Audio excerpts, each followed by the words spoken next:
Okay, Tim. You talked about compliance. What does Viper 2 have for regulatory compliance purposes, and does this actually add to the TCO? Let me start with the TCO question.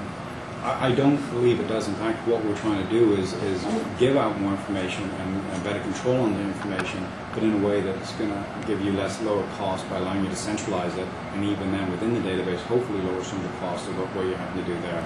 So let me start with the things we're doing around security and compliance. The first thing that we've noticed and had to deal with is more and more of the applications are becoming three-tier environments. So you're having application servers. With the Web 2.0 push, this is going to become even more and more prevalent. SAP is a three-tier environment. Now what we needed to do, or wanted to do, was allow people to actually push the credentials, the end-user credentials, into the database. So today, if you have a three-tier environment, these three-tier environments generally have a connection pool to the database. The connection pool is set up when the application server connects to the database, and all connections are a single user ID, say Bob. So this has got several issues with it. The first issue is you can't really leverage the authorization controls in the database because everybody's coming in as Bob.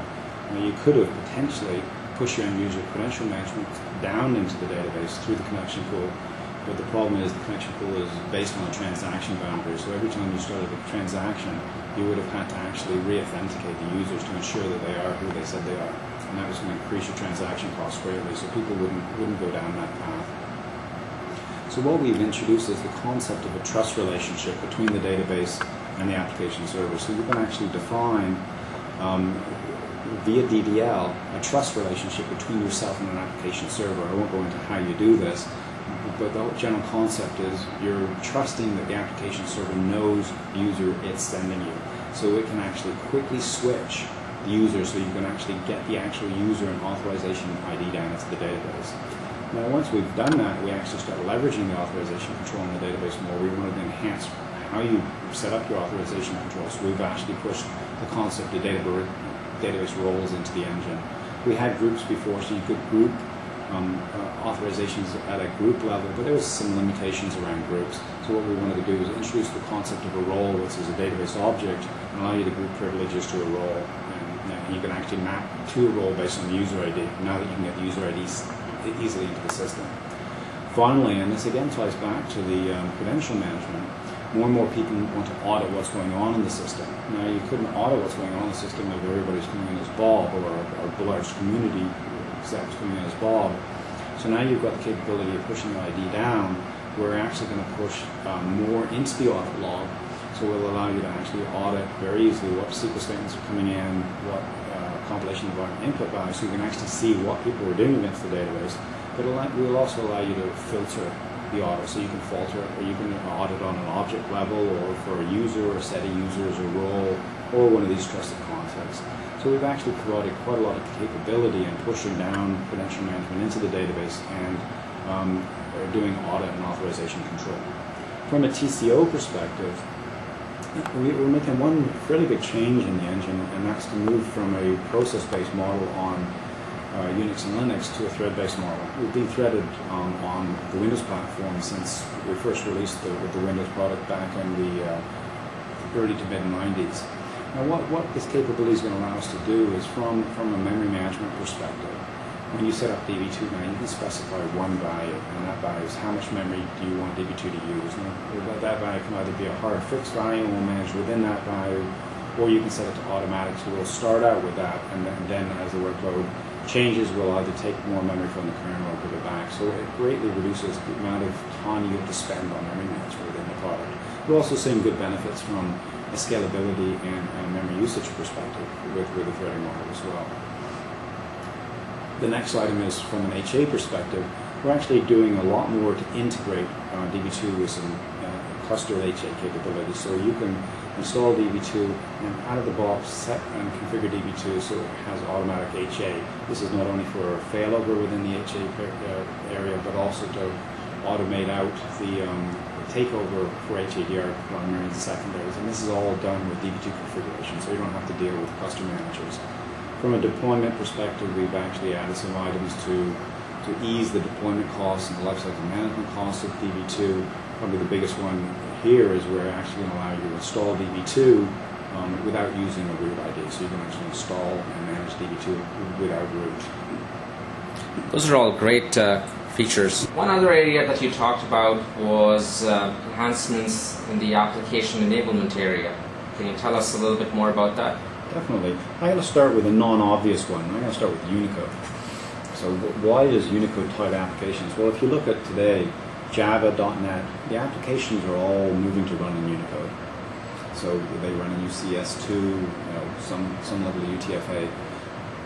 So why is that important to the database? Well, if the database can run in Unicode efficiently, there's some performance benefits. But more importantly, we're seeing actually more and more customers from a globalization perspective move to Unicode. So we wanted to actually get better Unicode enablement. So out of the box in Viper 2, if you create a database, by default this will be Unicode. And we've done a lot of work to actually make sure that the performance characteristics of Unicode are as good as we had before with a single byte database or a double byte database. So we've done a lot of improvements around Unicode, which will align well with where the application space is going. XML is also at Unicode.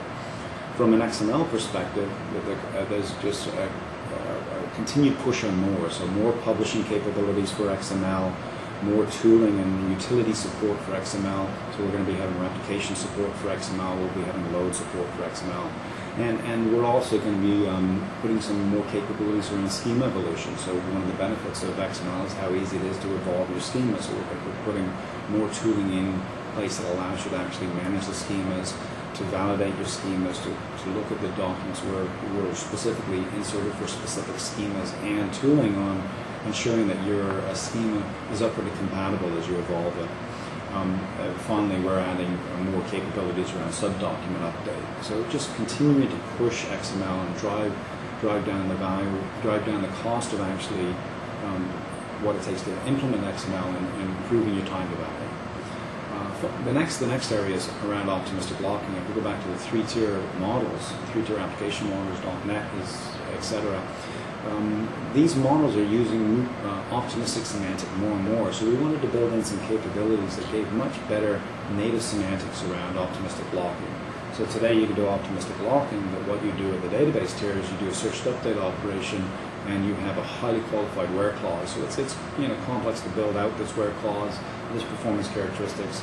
So we're going to be putting tooling in place that underneath the covers does a lot of this for you. It'll also provide capabilities of directly getting to rows. So very fast location of the rows that you want to update, and then very efficient mechanisms to see if that row has changed across that optimistic boundary. So we're improving what you can do around this optimistic semantic. We're seeing more and more prevalent. From a capability perspective, we're adding a couple of items that we see used heavily in some of the other database products, specifically the concept of an array to pass array of columns into stored procedures, and the concept of a global session variable. So you can basically have a named piece of memory that persists. So and then this memory is something you can use in a SQL statement. You can select into it. You can update it. So just more capabilities on how you build out and migrate applications. Okay. Before we close, now that people have access to the beta for Viper 2, do you have any thoughts on what people should be doing with it? Well, first of all, I'd like to thank all the people who are in the closed beta and all the customers and people who are going to actually download and use what we have in the open beta. The open beta is extremely important for us to get validation that we've actually built these capabilities right. So getting the feedback on some of these items, people playing around with threading and understanding what the threading concepts do for them and how they have to deal with threading would be useful. Thank you very much, Tim. Any thoughts on where we might meet next for talking about the next release of DB2? Which continent? I'm thinking we need to go to China next. All right, sounds good. Let's plan it that way. I'll catch you in a couple of months and talk to you about the next release. Thanks, Rav. Thank you.